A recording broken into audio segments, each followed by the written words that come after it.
Tonight, we journey to Iowa City, where the eerie legend of the Black Angel awaits. Let the mysterious tale of this cursed statue guide you into a peaceful and restful sleep. Black Annis, also known as Black Agnes or Black Anna, is a chilling figure in English folklore, described as a terrifying hag with a blue face, sharp iron claws, and a fierce hunger for human flesh. She lurks in the shadows, waiting for the perfect moment to strike. According to the legend, Black Annis once lived in a cave in the Dane Hills near Leicester, which she is said to have carved out herself using only her iron claws. The entrance of her cave was surrounded by a large oak tree, from which she would emerge to hunt her prey. Her most infamous targets were children and young animals. The legend says that Black Annis would creep into the nearby villages under the cover of nightfall, dragging children back to her cave to devour them. She would skin her victims and hang their hides on the branches of her oak tree, using them to make clothing for herself during the harsh winters.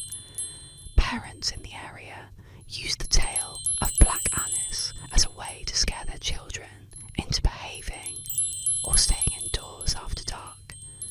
The mere mention of her name would be enough to keep children obedient and fearful of wandering too far from home. Some versions of the legend claim that Black Annis could stretch her long arms through windows to snatch disobedient children from their beds if they didn't close their shutters at night. Despite her terrifying reputation, Black Annis also played a role in explaining natural phenomena. Her dark cave, according to local law, was believed to be an old burial site or a den she carved in the hillside. Some believed that her presence symbolised the harshness of nature, particularly the long, unforgiving winters that plagued the countryside. Over time, the tale of Black Annis grew in popularity and spread beyond the villages, becoming part of Leicester's folklore. Some say her spirit still haunts the area, while others believe she was merely a cautionary figure created to instill fear in children and protect them from the dangers of the wilderness. Today, Black Annis remains a symbol of fear and darkness in English folklore. Her legacy lives on as one of the most terrifying urban legends, reminding people of the thin line between the safety of home and the lurking dangers of the outside world.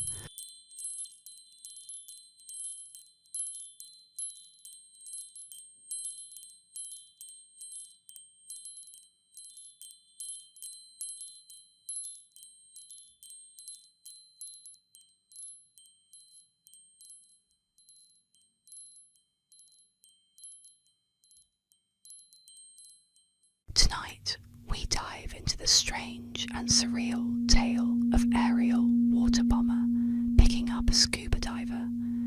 Relax as we explore this curious urban legend where the impossible becomes almost believable. The urban legend of the aerial water bomber picking up a scuba diver is a bizarre yet captivating tale that has made its way into popular culture and persists as one of the more outlandish myths in modern folklore. The story claims that an aerial water bomber, often described as either a large airplane or a helicopter equipped with a water scooping mechanism, accidentally scoops up an unsuspecting scuba diver from a body of water, only to later dump them, along with the water, over a wildfire site. According to the legend, the scuba diver is swimming or diving in a lake or reservoir when the water bomber, in an attempt to fill its tanks or bucket to help extinguish a wildfire, unknowingly captures the diver along with the water. The diver is then carried in the tank or bucket high into the air, transported to a burning forest, and dropped with the water onto the blaze. The legend typically ends with firefighters or rescue workers later discovering the charred remains of the unfortunate diver, still wearing their scuba gear. found at the fireside. Some versions of the story include details of the diver's baffled expression or comments from authorities trying to piece together how the individual ended up there.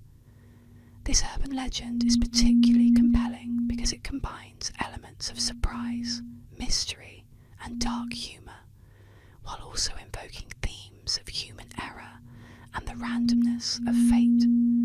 It's easy to see why such a strange and tragic tale would spread, especially among communities familiar with both wildfires and water-based recreation. The concept of a scuba diver being unwittingly scooped up by a firefighting aircraft seems absurd, yet just plausible enough to intrigue listeners.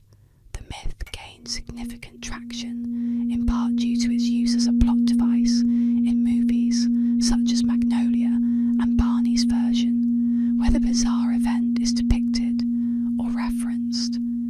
These portrayals help cement the story in popular culture, allowing it to circulate more widely and persist as an intriguing piece of modern folklore. Despite its enduring appeal, the aerial water bomber picking up a scuba diver myth has been thoroughly debunked. Snopes.com, a well-known urban legend debunking site. Tonight we gently explore the captivating legend of Anastasia Romanov's survival. Settle in as we unravel the mystery of the lost Duchess and the hope that lingered for decades. The urban legend of Anastasia Romanov's survival is one of the most enduring and captivating stories of 20th century history. It revolves around the idea that Grand Duchess Anastasia Nikolaevna of Russia, the youngest daughter of Tsar Nicholas II, somehow escaped the tragic fate that befell her family during the Russian Revolution in 1918. While the rest of the Romanov family was believed to have been executed by Bolsheviks, rumours persisted for decades that Anastasia had miraculously survived and disappeared, living under a different identity. The legend began shortly after the Romanov family's execution. On July 17th, 1918, Nicholas II, his wife Alexandra, and their 5 children, including Anastasia, were shot and killed by Bolshevik forces in a basement in Yekaterinburg. Their bodies were taken to a remote forest where they were hastily buried in unmarked graves. When the remains of the family were discovered years later, the bodies of 2 Romanov children were missing, including that of Anastasia. This fueled speculation that Anastasia had somehow survived the massacre. The mystery of Anastasia's fate took on a life of its own, with numerous women over the years coming forward claiming to be the lost Duchess. The most famous of these claimants was Anna Anderson, who emerged in the 1920s in Germany. Anderson insisted that she was Anastasia and that she had survived the execution thanks to the help of a sympathetic guard. According to her story, she had sustained injuries but managed to escape and was taken to safety. Her claims garnered international attention, and while many doubted her authenticity, she also attracted a significant following of people who wanted to believe in the possibility that the Romanov princess had survived. Anna Anderson's story was captivating, especially in an era still reeling from the aftershocks of World War I and the Russian Revolution. The idea that one of the Romanovs had escaped the revolution and was living in secret was an enticing fantasy for many royalists and others who were sympathetic to the Romanov family. However, while Anderson's claim seemed plausible to some, many who knew the Romanovs dismissed her story. Tonight, let's drift into the mystical world of Alexandria's Genesis. Relax as we explore this captivating urban legend, where purple eyes and timeless beauty weave a tale of wonder and mystery. Alexandria's Genesis is an intriguing urban legend about a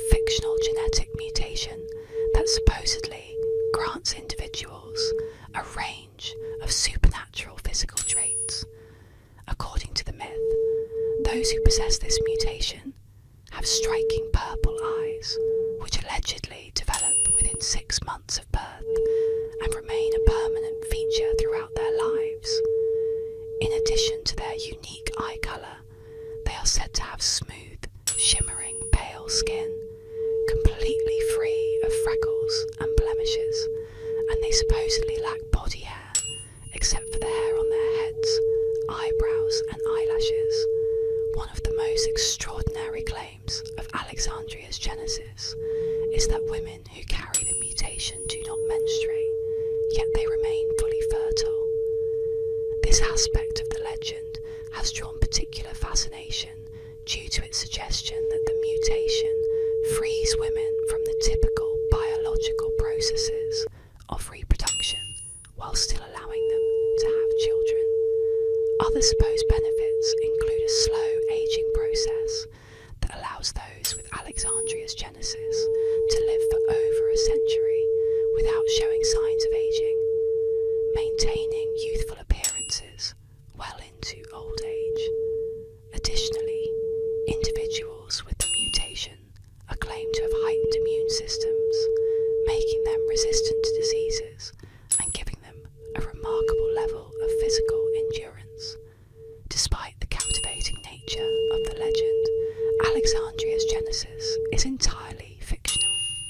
The story originated from a piece of Daria fan fiction written in 1998, which described a character with these fantastical traits.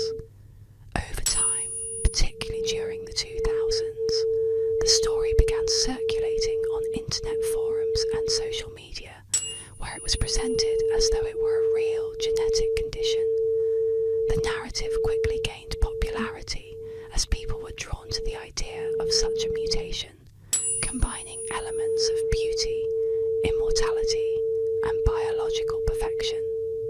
In reality, there is no scientific basis for Alexandria's genesis. Purple eyes, the lack of body hair, and the absence of menstruation while maintaining fertility are biologically impossible under current genetic knowledge.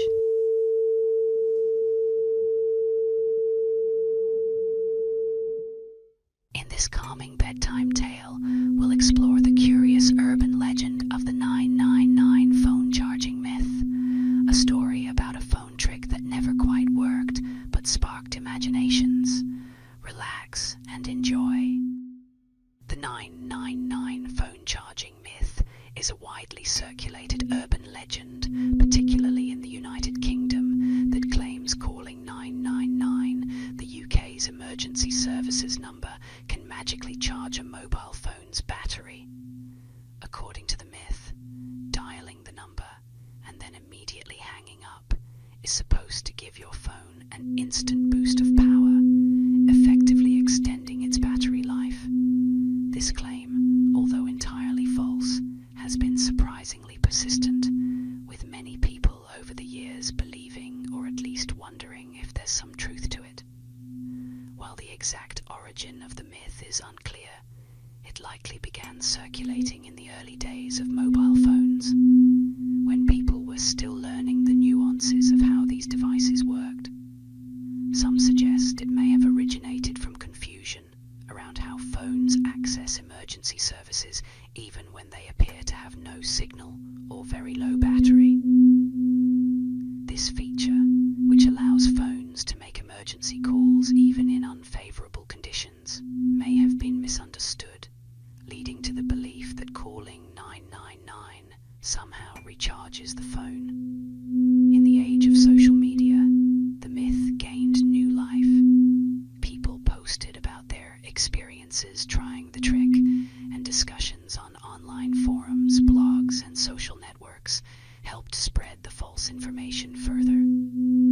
The myth was particularly appealing because it offered a seemingly quick fix to a common problem: a dying phone battery at an inconvenient time.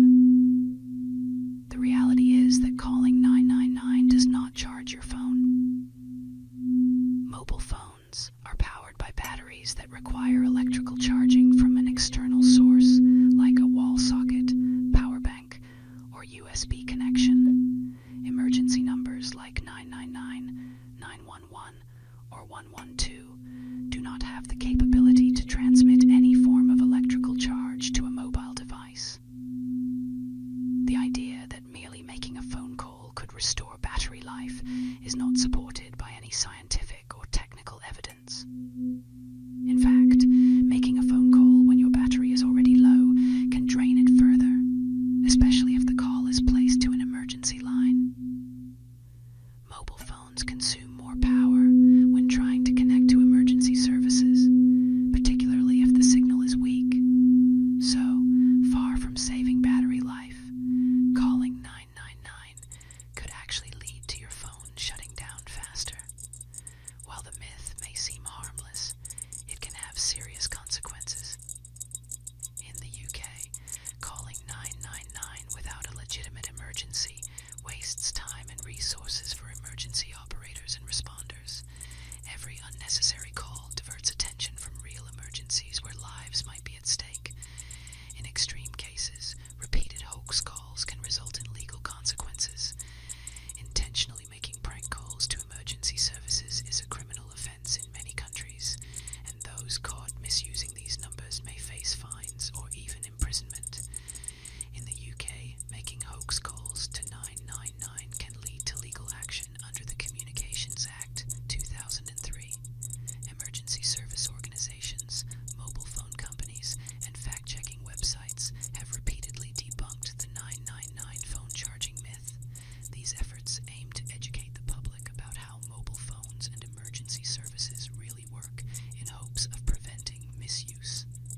In a world where misinformation can spread quickly, it's important to approach such claims with skepticism and rely on credible sources for information. If your phone battery is low, the only way to recharge it is to connect it to a power source. No phone call, emergency or otherwise, will change that. In summary, the 999 phone charging myth is just that,